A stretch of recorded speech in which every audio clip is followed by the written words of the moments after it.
hoje, quando é melhor ficar de boca fechada? Fala, Deus! Ok, muitas vezes a gente pensa que é o seguinte: eu falo demais. Pode ser verdade, mas não é esse o tema de hoje.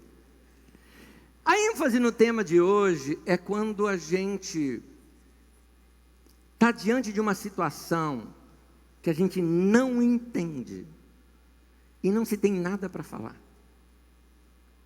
Às vezes a gente não sabe nem o que orar naquele assunto. Isaías, o profeta a quem nós estamos estudando a vida e obra, passou por um momento assim na sua vida. E é esse o momento que eu queria examiná-los com vocês aqui hoje. Mas para isso, eu preciso fazer todo um panorama histórico, geográfico, sociopolítico, econômico, porque a profecia se dá no momento de guerra. Então, para que a gente entenda melhor o texto, eu preciso explicá-lo um pouco aqui para vocês. Vamos lá. O reino de Israel, Davi e Salomão, tempos depois, se dividiu em dois. Depois da morte de Salomão, se dividiu em reino do norte, com o nome de Israel, e reino do sul, com o nome de Judá. Nós vamos focar agora nesse reino do sul, Judá e os seus reis, porque o profeta Isaías estava ali, na capital, Jerusalém, profetizando. Então nós vamos nos deter nesse momento aqui.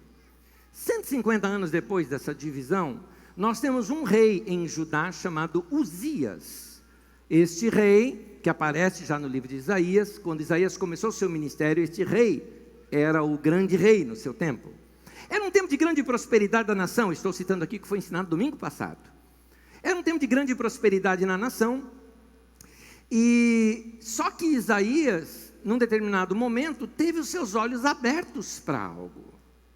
A nação estava prosperando, havia muita riqueza ali na capital, mas os olhos de Isaías começaram a ser abertos para ver o seguinte: o povo do interior estava na pobreza e na miséria.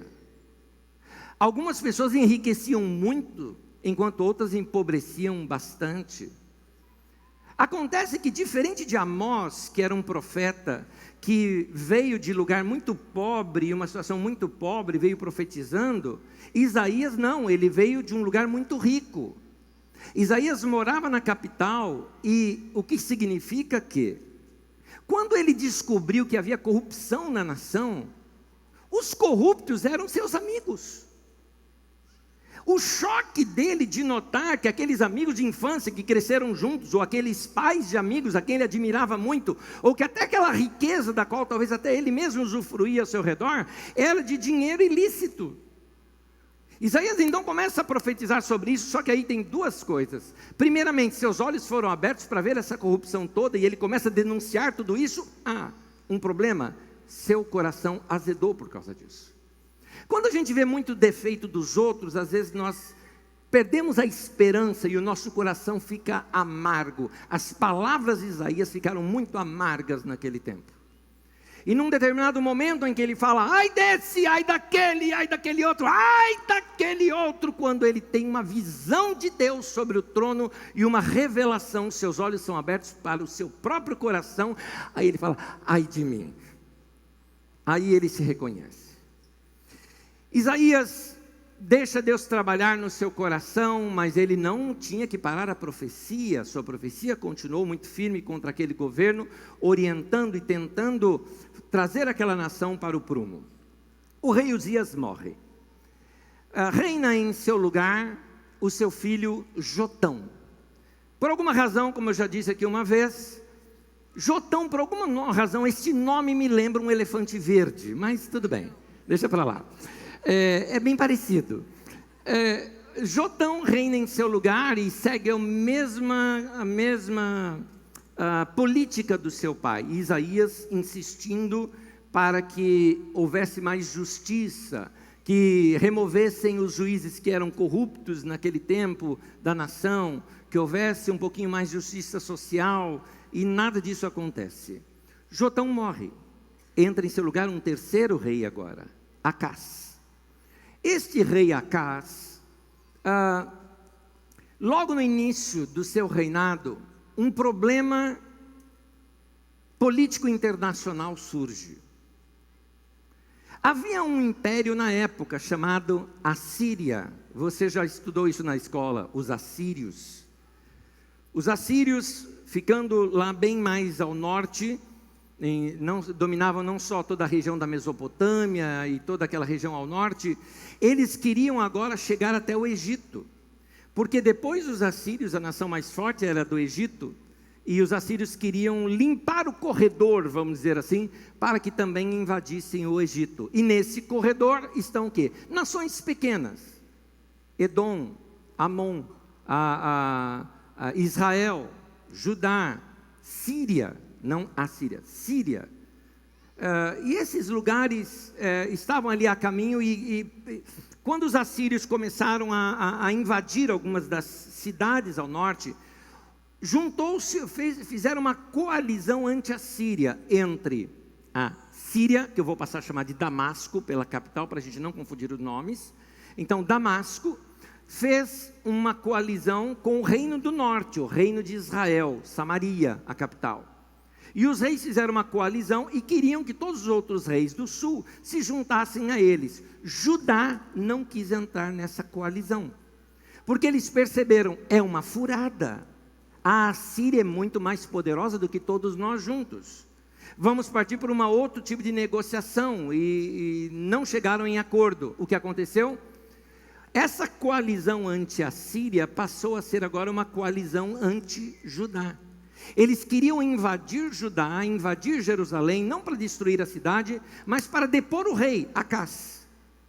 Depondo o rei, eles colocariam um rei biônico, no qual eles controlariam e fariam ali uma coalizão para enfrentar a Assíria. Só que eles vieram com seus exércitos e fizeram um cerco para tentar invadir e destruir ali o governo de Acás sobre Jerusalém. É nesse momento que o profeta Isaías se dirige ao rei, e nós vamos ler agora o texto. Agora dá para você entender dentro desse contexto, a leitura do texto que vamos começar. Segue comigo a leitura bíblica, Isaías capítulo 7, versículo 1 ao 12, diz assim: Quando Acás, filho de Jotão, não é Jotalhão, filho de Jotão, e neto de Uzias, que era rei de Judá, o rei Rezim da Síria e Peca, filho de Remalias, rei de Israel, atacaram Jerusalém, mas não puderam vencê-la. Informaram ao rei, a Síria fez um acordo com Efraim. Efraim é um outro nome que é dado para o reino do norte, o reino de Israel. Com isso, o coração de Acás e do seu povo agitou-se, como árvores da floresta agitam-se com o vento. Então o Senhor disse a Isaías: saia e leve o seu filho Sear-Jazube e vá encontrar-se com Acás, no final do arqueduto do açude superior. Diga a ele, tenha cuidado, acalme-se e não tenha medo. Que o seu coração não desanime por causa do furor destes restos de lenhas fumegantes. É assim que ele se refere a essas outras nações. Rezim, a Síria, e o filho de Remalias. Porque a Síria, Efraim e o filho de Remalias têm tramado a sua ruína, dizendo, vamos invadir o reino de Judá, vamos rasgá-lo e dividi-lo entre nós, e fazer o filho de Tabeel reinar sobre eles. Assim diz o soberano, o Senhor, não será assim, isso não acontecerá, mas se vocês não ficarem firmes na fé, com certeza não resistirão. Disse ainda o Senhor a Acás, peça ao Senhor, ao seu Deus, um sinal miraculoso, seja das maiores profundezas, seja das alturas mais elevadas. Mas Acás disse, não pedirei, e não porei o Senhor à prova. Até aí. Antes que você pense que essa resposta do rei Acás tenha sido uma resposta muito santa, dizendo que não colocaria Deus à prova, não é bem isso, é o contrário disso e eu lhe explico. Isaías vem e traz uma estratégia para o rei. A estratégia de Isaías é o seguinte: você vai vencer essa guerra sem ajuda humana. Você acredita nisso? E aí o rei ficou naquela, creio, não creio, creio, não creio, não creio, não acredito. Isaías está dizendo, Deus está dizendo, Ele vai livrar vocês, mas se vocês não permanecerem na fé, vocês não vão conseguir, mas tem que ter fé. É mais ou menos assim, aquela situação de, se acredita, vou contar uma historinha para vocês. Uma pessoa estava numa neblina, uma historinha, claro, ilustrativa, numa neblina muito forte, e o seu carro furou o pneu, e era uma estrada assim perigosíssima, e ele desceu para trocar o pneu do seu carro, e daqui a pouco rolou um dos parafusos, ele foi catar o parafuso, quando ele viu, ele escorregou e começou a cair, e tentando segurar aqui e ali, meio como que ralando num galho de árvore, ele pega, segura, ele sabia que ali era lugar de abismo, ele consegue segurar em alguma coisa assim, e fica pendurado naquilo, e aí ele começa a gritar, tem alguém aí? Tem alguém aí? E ninguém responde, né? Num dos seus gritos, tem alguém aí? Deus me ajuda! Aí Deus então disse para ele, eu te ajudo, você acredita? Creio, claro que eu creio. Então solta sua mão.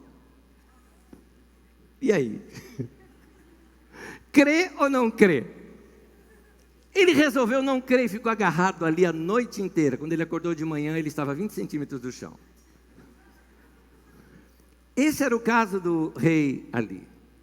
Ele não acreditou. Isaías chegou ao ponto de dizer, você está em dúvida ainda, não é? Pede um sinal para Deus, do mais maluco possível. Pode ser nas profundezas do mar, nas alturas do céu. O mais maluco sinal que você pedir, Deus vai te dar para provar que Ele está com você. Acas não quis pedir o sinal por duas razões. Primeiro, que ele não acreditava. Segundo, porque ele não queria acreditar. Vai que Deus dava o sinal. Ele não ia querer acreditar. Como assim? Está vindo 2 inimigos, 2 exércitos, vão cercar a nossa cidade e eu não vou fazer nada. Vou ficar aqui assim. E Deus vai livrar. Não acredito. Ele dispensou os conselhos de Isaías e seguiu certamente conselhos de outros conselheiros. Detalhe, Isaías era conselheiro do rei. Um dos. É uma posição de fácil acesso ao rei, por isso que você vê ele falando com o rei diretamente. Esse rei resolve seguir os outros conselheiros, que aconselharam o seguinte, falou, faça uma trama. Eles estão fazendo uma coalizão anti-a Síria. A Síria é poderosíssima. Mandemos embaixadores para a Síria e vamos dizer para eles, olha, querem nos invadir porque nós estamos do seu lado. Foi o que ele fez. Mandou recados para os assírios. Não é só recado. Mandou ouro, prata, muito dinheiro, roubou a nação para poder pedir o suporte ao exército da Síria. A Síria atendeu. Exército poderoso como tinha, começou a atacar essas duas nações que estavam, no caso Damasco, Síria, e Samaria, Israel.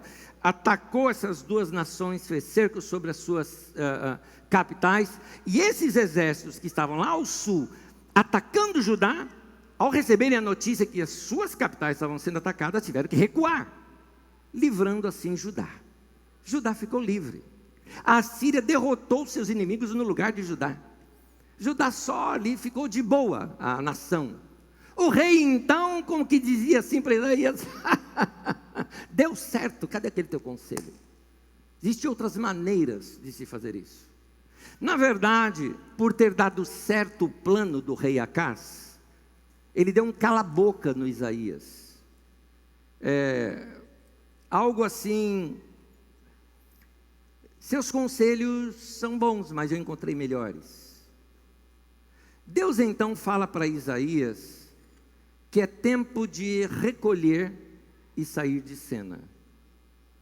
Começaram a achar que Isaías estava liderando uma conspiração, só porque sua opinião era contrária às decisões do rei. Isaías então se recolhe, se cala, se recolhe junto com a sua família, vai dedicar tempo para ensinar os seus discípulos, formar ali a escola de profetas, da qual brota tantas outras profecias que temos no livro de Isaías. Provavelmente ele deve ter perdido essa posição de conselheiro do rei, porque afinal de contas, quem está no governo só gosta de se cercar de bajuladores. Isaías não era desses. O profeta se cala, e ele descobre, como diz o tema de hoje, que há tempo de se ficar de boca fechada, quando é melhor ficar de boca fechada. Isaías 8, de 11 a 18, narra esse momento, diz assim: o Senhor falou comigo com veemência. Deixa eu fazer uma pausa. Isaías estava diante de uma situação. O que Isaías estava vendo? Isaías estava vendo o seguinte, dizendo assim, como querendo dizer ao rei, rei, o que você está fazendo é loucura, é loucura. Não é a troco de nada que a Assíria te deu apoio. A nossa nação agora vai ficar vassalo da Assíria. Vamos ter que pagar impostos para eles, toda a despesa de guerra que eles tiveram. Além de tantas outras coisas, vamos ter que dar para eles. Tem mais. A Assíria diz que foi o Deus deles que salvou Judá, e não mais Jeová. O que de fato aconteceu, fazendo com que o Deus da Assíria fosse adorado dentro do templo de Jerusalém. Isso não é de graça.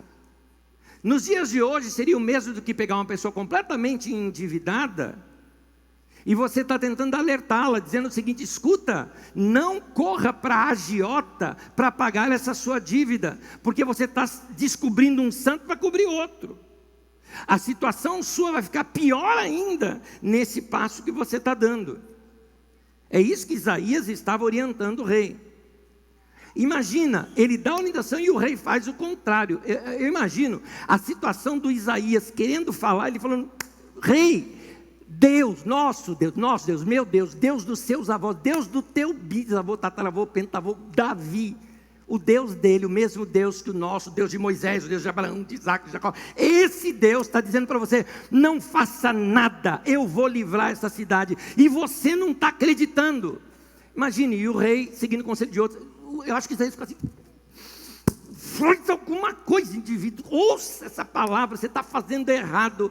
E o rei não dando ouvidos, Deus chega para Isaías e fala: Isaías, quietinho, Isaías, quietinho, Isaías, cala a boca. Pode notar que Deus falou veementemente comigo. Tem hora que Deus chega assim e fala para a gente: fica quieto, deixa comigo, deixa comigo. Vou continuar aqui a leitura e vou voltar. Isaías 8:11. O Senhor falou comigo com veemência, advertindo-me a não seguir o caminho deste povo. Ele disse: não chamem conspiração a tudo que esse povo chama conspiração. Não temam aquilo que eles temem, nem se apavorem. Guarde o mandamento com cuidado e cele a lei entre os meus discípulos. Ou seja, faça discípulos, oriente os discípulos, eles vão ser úteis no futuro. Esperarei pelo Senhor, que está escondendo o seu rosto da descendência de Jacó. Nele porei a minha esperança. Aqui estou eu com os filhos que o Senhor me deu. Em Israel somos sinais e símbolos da parte do Senhor dos Exércitos, que habita no monte Sião. Isaías e os seus discípulos, sempre que passassem pelas ruas, iriam lembrar aqueles políticos, aqueles líderes do rei, aqueles conselheiros, de que Deus não estava de acordo com o que eles estavam fazendo. Era até aí. Tema de hoje, então: quando é melhor ficar de boca fechada? Anos mais tarde, os discípulos do profeta Isaías pegaram os ensinos do profeta e reescreveram para a sua época, coisa que nós vamos estudar no 2º ou 3º Isaías. Pegaram os seus ensinos e, como que dizendo, era isso que Isaías diria se ele estivesse aqui. Então, Isaías fixou bem os seus ensinos na mente dos seus discípulos. Por isso eu vou pegar algumas das frases de Isaías, ditas muitos anos mais tarde pelos seus discípulos, para a gente, a partir delas, tirar algumas lições desse momento de Isaías, que vai ter a ver com o meu momento e seu momento nos dias de hoje. Primeira lição que a gente aprende com Isaías, num dos textos que nós vamos ler mais adiante. Primeiro, os meus caminhos não são os vossos caminhos. Essa é uma lição difícil para a gente aprender. Quando Deus pensa diferente da gente. E aqui eu queria deixar essa frase com você: liberte-se da frustração, das coisas não terem acontecido da maneira como você queria. Entenda que os caminhos de Deus são diferentes dos nossos. Nem sempre a coisa sai como a gente planejou. Exemplo, você tentou de tudo para salvar o teu casamento e não deu certo. Rompeu. E você fica assim: mas como?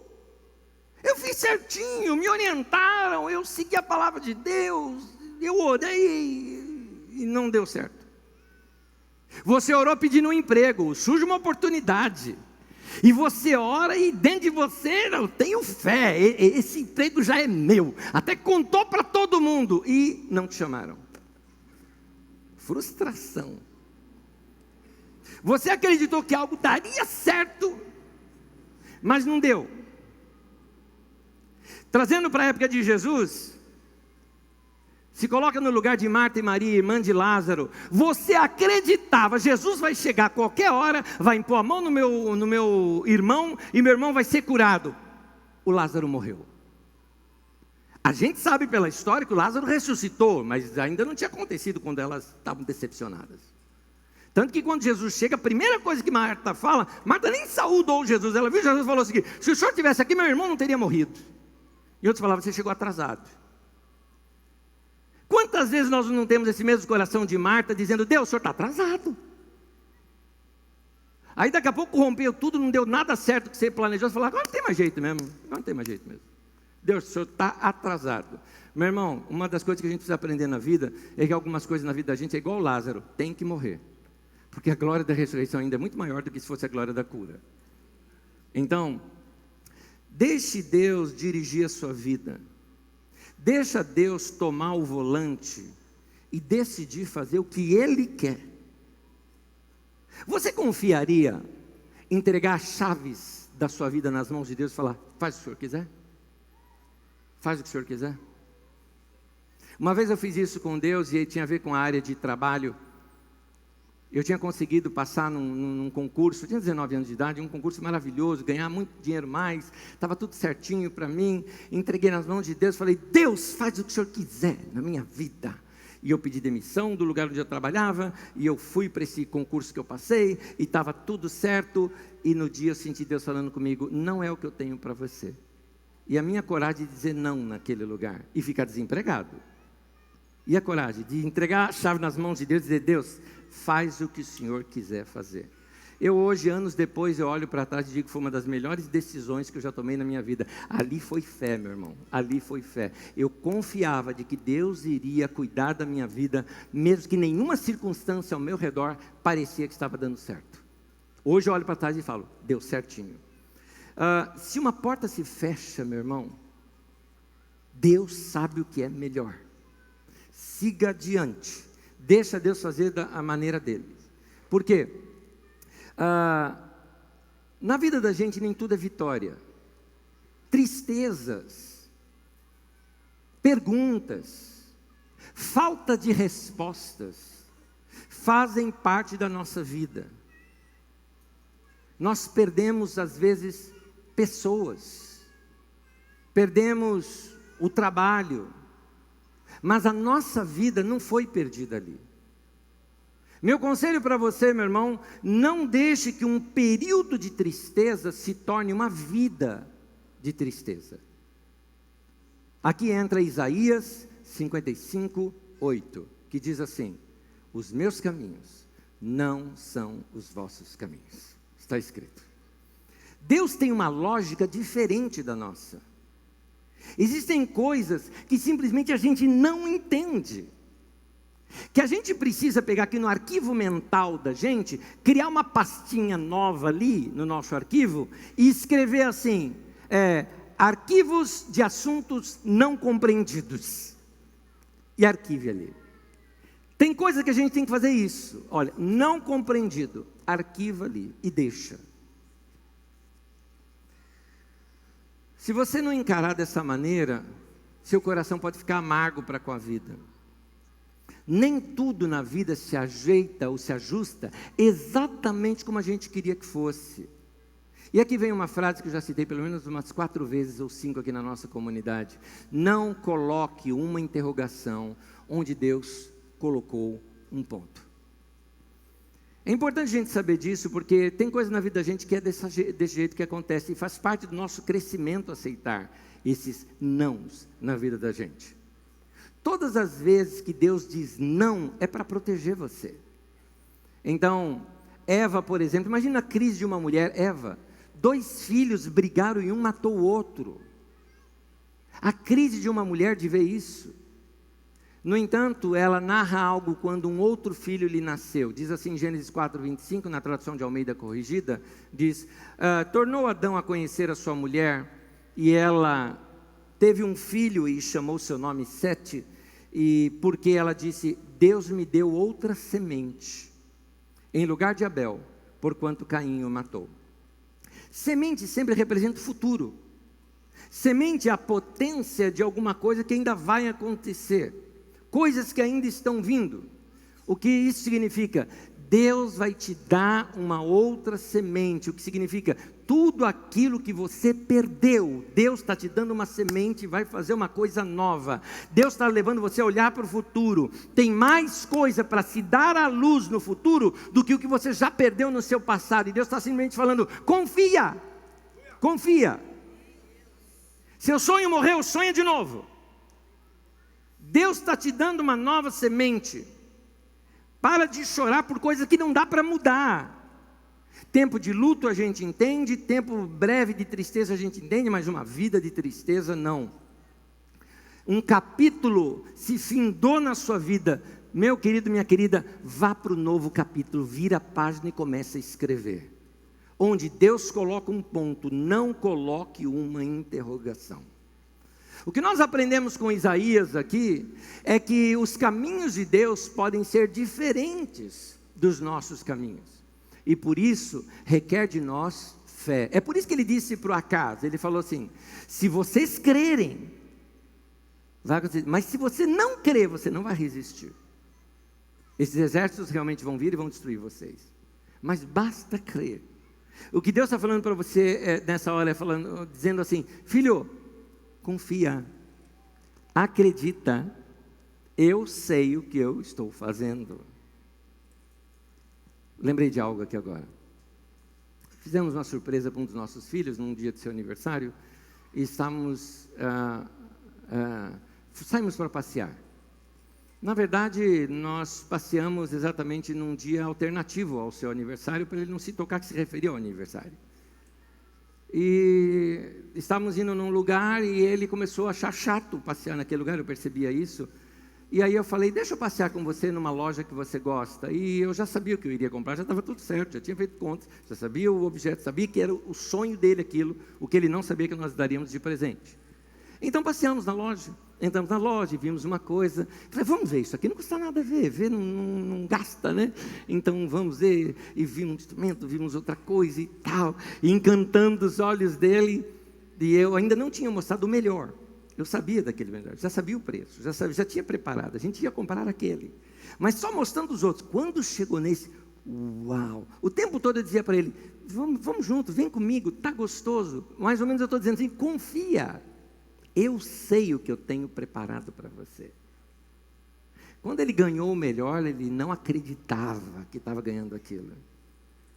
Você percebeu a analogia? Deus está dizendo para você, vem comigo, filho. Pai, Deus, mas eu queria aquilo lá. Vem cá, filho, mas eu quero aquilo. Vem cá. Vem cá, tem coisas aqui que eu sei que você não sabe. Tem coisas que eu estou vendo que você não está vendo. Tem coisas que eu já tenho preparado para você, eu só quero uma coisa de você, confia, eu sei o que eu estou fazendo. Essa é a palavra de Deus para você. Amém.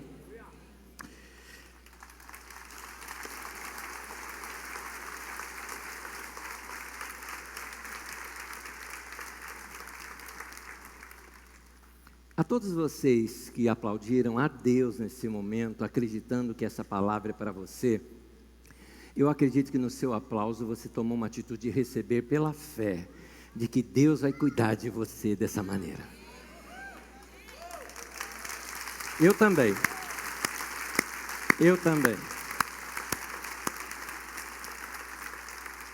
Segundo, Deus escuta aquilo que não sabemos como dizer.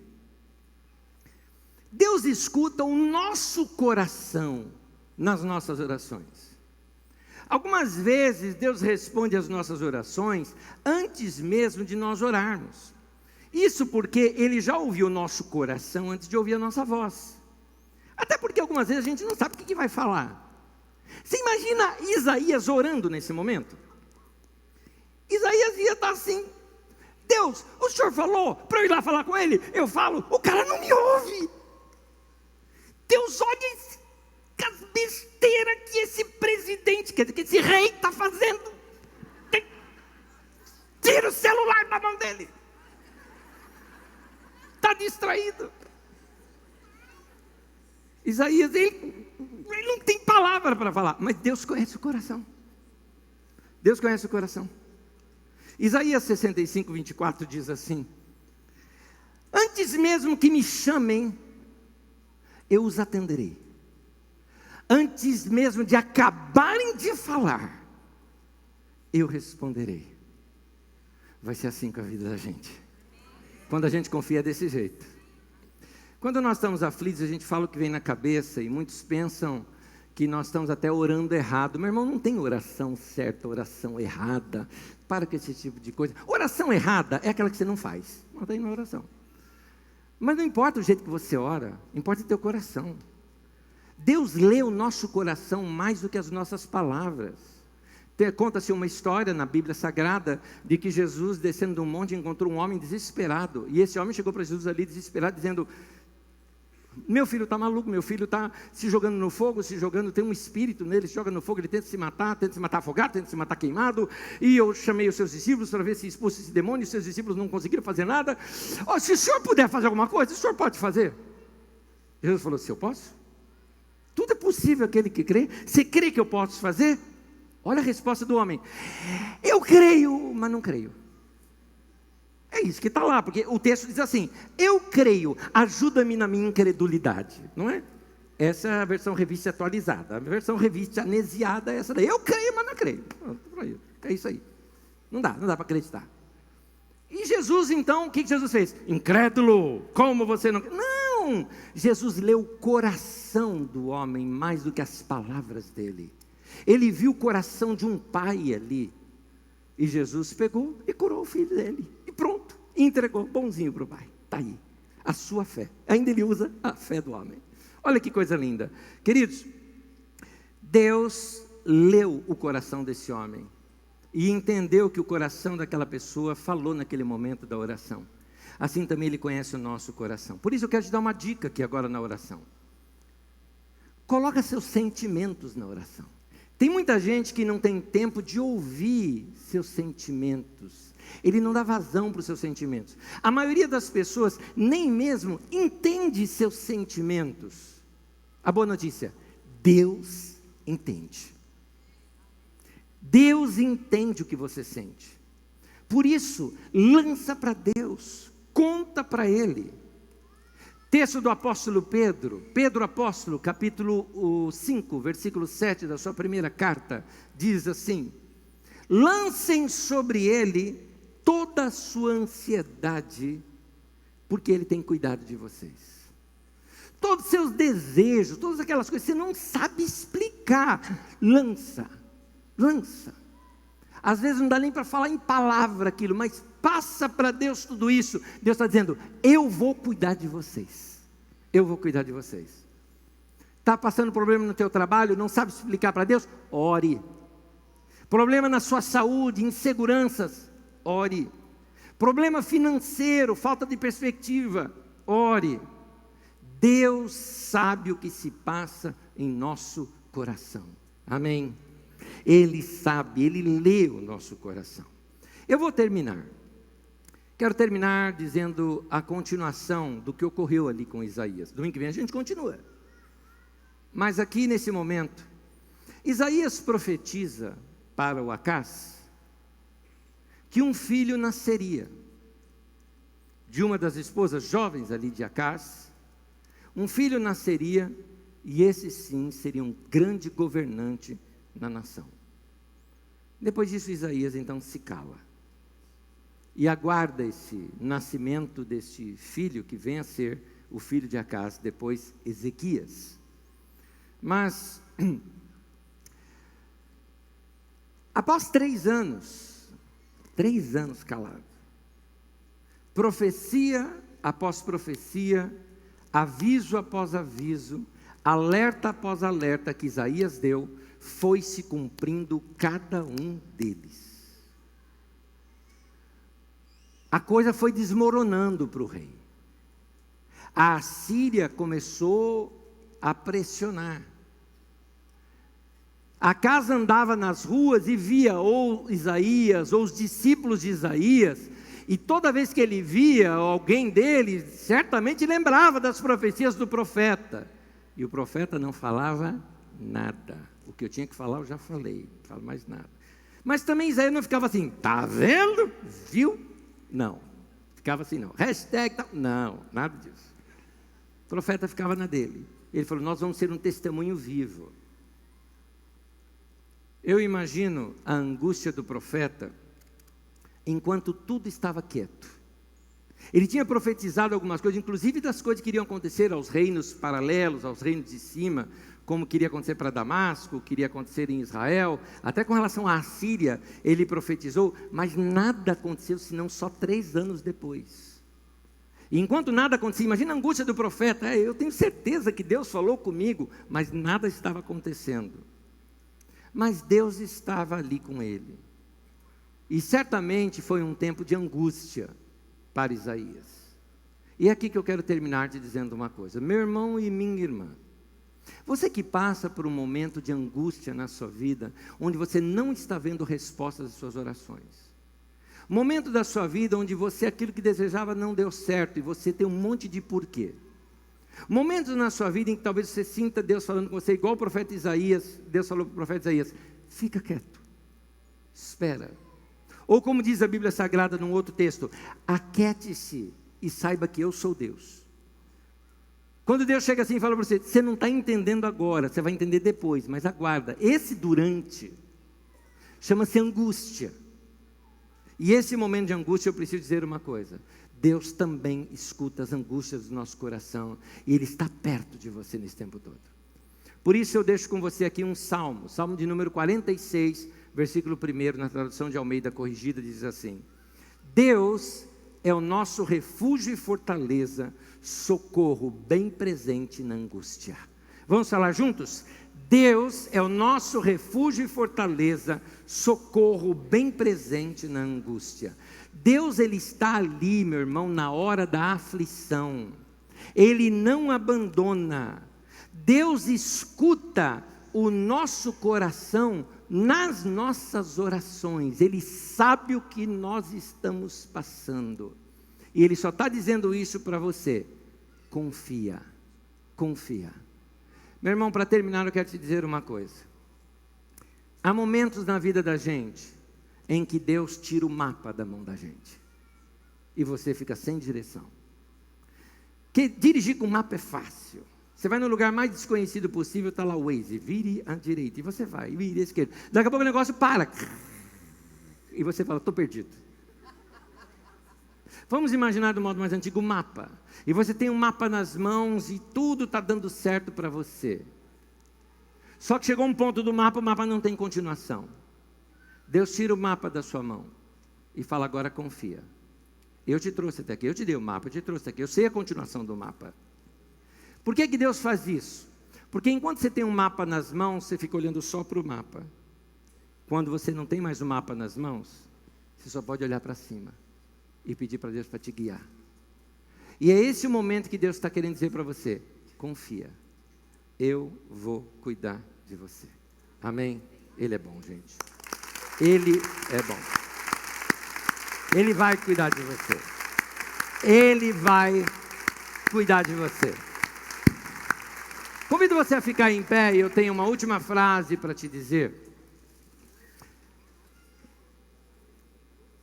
Eu quero citar um velho ditado árabe. Diz assim, somente sol e nenhuma chuva produz um deserto. O que isso nos ensina? Que a vida não é só sol, a vida não é só alegria. Há momentos de tristeza na vida da gente também, e faz parte. No livro de sabedoria chamado Eclesiastes, fala que é melhor estar na casa onde há luto do que na casa onde há alegria, porque ali na casa onde há luto você aprende alguma coisa, na festa de aniversário você não aprende nada. Então, momentos de tristeza são necessários para que eu e você venhamos a crescer na vida. A gente na hora da tristeza está aprendendo alguma coisa? Estamos, não sabemos direito o que, mas estamos. Porque no momento as nossas emoções estão abaladas e está tudo dessa maneira lá dentro da gente. Mas Deus está dizendo, isso é para o teu bem, é para você crescer. Eu sei o que eu estou fazendo. Você está olhando para Deus com a cara de criança quando come verdura amarga, e a mãe dizendo, isso é para o teu bem. Cara de criança quando está tomando remédio, e a mãe está dizendo, isso é para o teu bem. Deus está dizendo para você, confia, confia, confia, confia, amém? Confia, como diz o cântico que nós cantamos aqui, que é uma profecia, confia, espera, eu sou contigo, nunca te abandonarei. Que Deus guarde a tua vida e o teu caminho. Que esses sejam dias de grande crescimento na sua vida. E que esses momentos que você passar, mesmo que sejam de aflição, depois que você passar pelo vale, meu querido, você vai olhar para trás e vai dizer o seguinte, como disse Davi, foi bom eu ter passado pela aflição, para que eu conhecesse os teus caminhos. Você vai crescer na vida, e vai crescer na fé, e vai ter preparado para um tempo novo na tua vida também. Meu desejo, que Deus te abençoe e te guarde, guie os teus caminhos, Ele é o teu pastor, nada vai te faltar, em nome de Jesus. Eu quero terminar orando por você de uma maneira um pouquinho diferente. Você não é obrigado a fazer o que eu vou te falar agora. Às vezes eu utilizo alguns gestos que você não é obrigado a fazer. Sinta essa vontade de falar, é ridículo, então não faça. Algumas vezes eu falo, vai orar por você mesmo, então põe a mão no teu coração, faz o que você quiser. Hoje é um mais doido ainda. Se você quiser, se abrace. Se você quiser, sinta-se abraçado por Deus. E eu queria agora que você orasse juntamente comigo. Repita essa oração dizendo, Senhor, obrigado por me abraçar, por cuidar de mim, por não me deixar tropeçar e cair. Obrigado, Senhor, porque o Senhor é o meu Pai, e pela fé eu sei que o Senhor cuida de mim, nunca vai me abandonar. Por isso eu te louvo e te agradeço. Confio a minha vida nas tuas mãos, em nome de Jesus, amém, amém. Que Deus te abençoe, em nome de Jesus, bênção sobre você.